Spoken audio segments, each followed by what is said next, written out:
Base, which also they were flying C-54s, which is a four-engine transport, tricycle gear. The 21st then was transitioning into the C-119 because it was a newer aircraft and could haul more cargo. So they moved the 816th Troop Carrier Squadron from Ashia to Tachikawa. They had a need for several pilots to fill out their roster. And so one of my buddies said, "Hurt, you want to go to Tokyo?"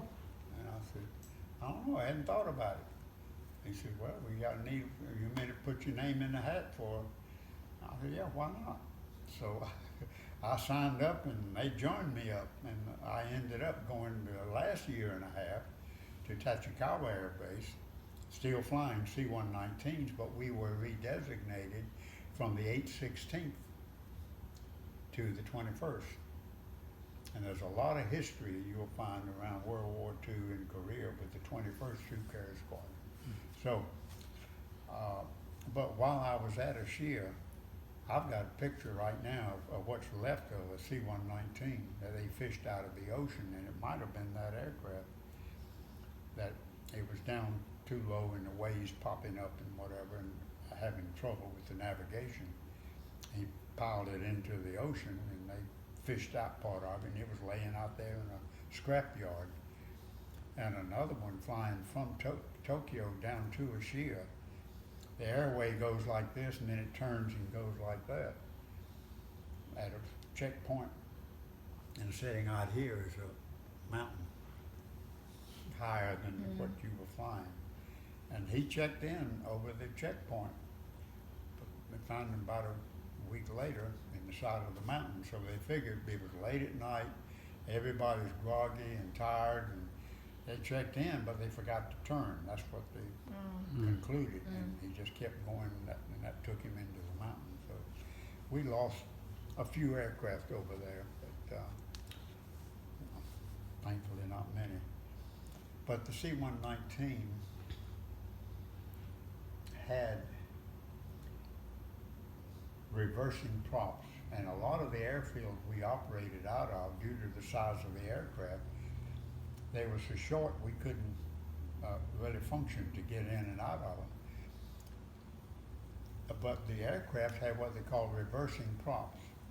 Whenever you land and hit the ground, you pull the throttles up like this, and it's kind of like an umbrella that they pull up, and then you push it down the other way, and those props reverse.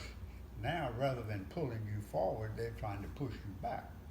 So it allows you to land on short runways and be able to stop, which your brakes, with all that weight, your brakes aren't all that much good. So, but the first versions of that we had over there, we lost one or two aircraft because to keep that prop from going in reverse in flight, which you can imagine, one engine's pulling, the other one's backing up, and that creates a flat spin in the aircraft, and nobody gets out because of the centrifugal force. You're slung against the aircraft, and you can't get out. So after that happened a couple of times, and they finally realized what was happening, the prop mechanism that keeps it from going into reverse was a hydraulic stop, they call it. It was a pressure from the hydraulic fluid. When you pull those throttles up, that fluid was drained off, and now you could put it in reverse. If you lost that fluid in flight, there was nothing to keep that prop from doing what it should be doing. So they blocked off the reverse feature on our aircraft, which kept us from doing some of the stuff we were supposed to be doing.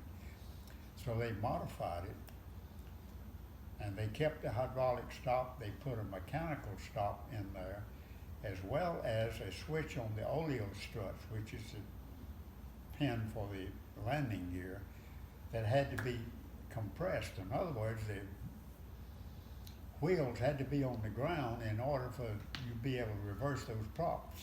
So they solved it not just with one feature, but with several, to make sure it didn't ever happen again. So But the C-119 was a very versatile aircraft, and Was that your favorite? Was that your favorite of the ones you flew? yeah, I'd say that it was.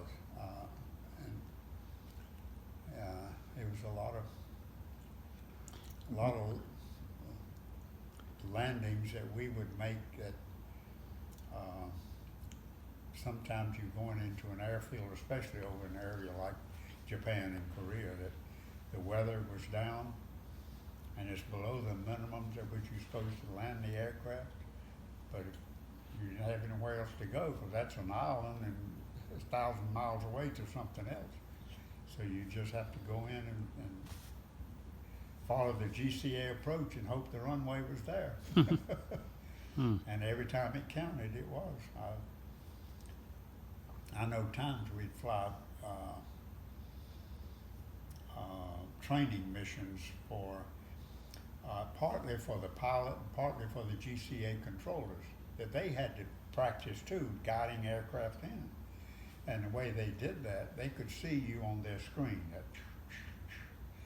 And if it's a glide path to the runway, and if you stayed on that glide path, how fast you were descending, it was right on the line. Or if you veered to the left or to the right, you were away from the runway. So they would just say, Air Force so-and-so, 2 degrees right, you know, because you're drifting. Maybe there was a wind blowing you off. And so you turn a little bit, and he says, you're 50 feet below the glide path, pull it up. So he talks you in to keep you on that, where he's seeing all that radar is doing this flashing and knows where you are. So, and sometimes in training, I remember, we had a hood that you could pull down in front of you. You had an instructor pilot or another guy while you were flying. You're flying instruments, and you can't look out because that hood's covered. All you can see are your instruments, which simulates flying in the weather. Because when you look out the window, you don't see anything but clouds. So when you're headed in,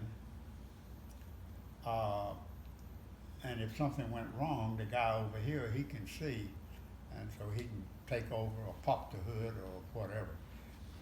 But some of the times, I remember when being guided in by a new GCA controller, and the guy on the right seat, he popped the hood when you were down to where you're supposed to be.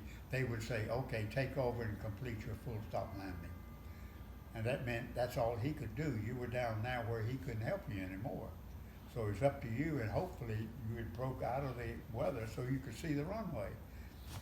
So when you pop that hood and it goes back, and you, hey, the runway's over here, and here's a row of hangars that I'm about to land in the middle of that. But every time it counted, when the chips were down, those GCA controllers split that runway wide open. So it's good to have people in every position to know what they're doing.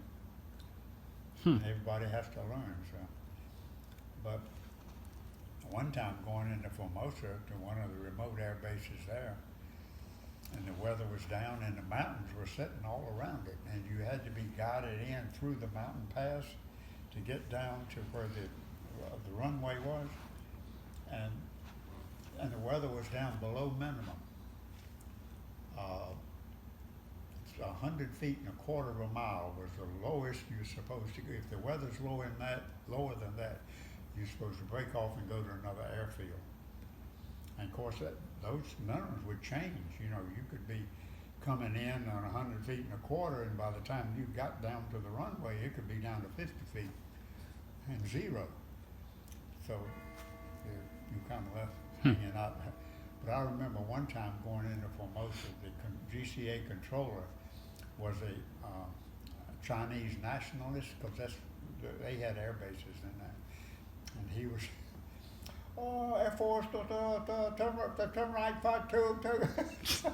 Oh my God, here we are, you know, you're right down to your minimums and everything, and here's a guy you can't understand. But he split the runway wide open.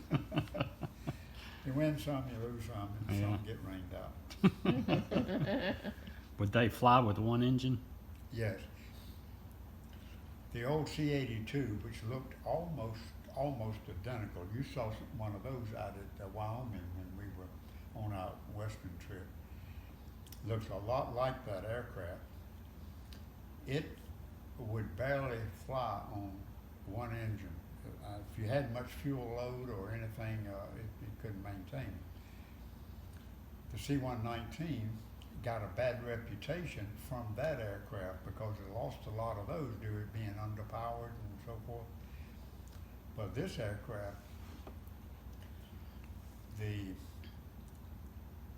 engines that we had was a second generation, so to speak.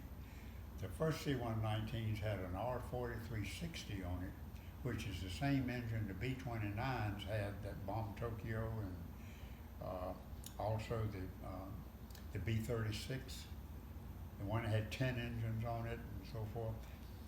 And the tankers that were flying then to refuel fighter jets and all. So there was such a demand for the 4360 engine that they were having a hard time meeting, and like C-119 was using them. And so they finally said, we got to relieve the pressure somewhere, so C-119s, we got to get you another engine. So they gave us the 3350, 4360 and a 3350. Well, that's kind of downsizing, isn't it? Well, not really. The 4360 on takeoff, when you push the throttles forward, you pushed them all the way, and it had what they call an automatic power cutoff. So you didn't overboost the engine. On the C-119, we didn't have it. We had to set our throttle so we did not overboost the engine. We also had water injection, which cooled the cylinder heads on takeoff. That's when you used it, was on takeoff. And also what's called a power recovery turbine. The exhaust gases coming out of the engine spin a turbine, and the shaft from that fed horsepower back to the prop. There were 3 of those power recovery turbines on each engine.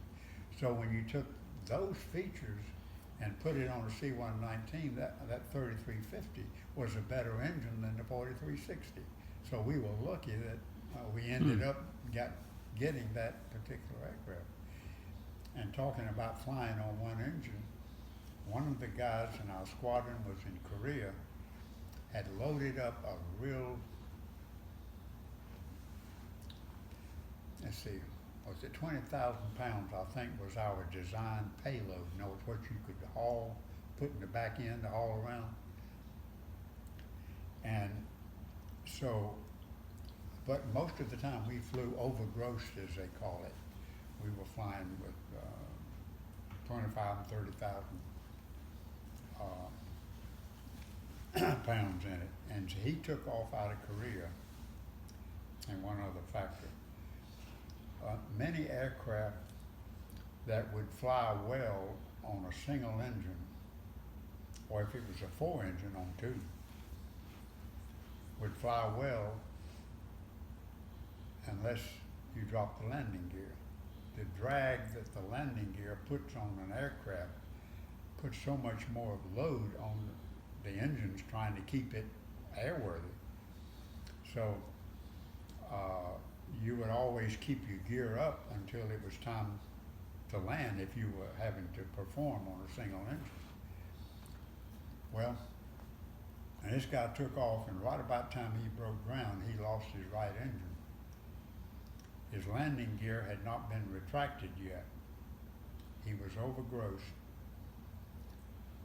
And his quick thought was, if I pile this thing in, which chances are I am because I got one engine and I'm overgrossed, then I'm gonna leave my landing gear down. It may help cushion the impact when I go in.